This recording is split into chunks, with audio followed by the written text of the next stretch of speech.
Liebe Kinder, ich bin Gigi Giraffe.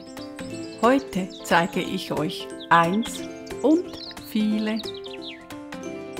Ein Baum, viele Zapfen, ein Schneewittchen, viele Zwerge, ein Nikolaus, ein Esel, viele Säcken.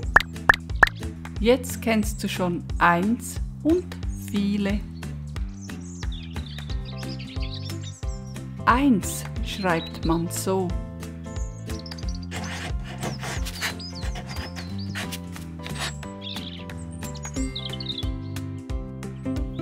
Viele Säcken, ein Esel, ein Nikolaus, viele Zwerge, ein Schneewittchen, viele Zapfen, ein Baum.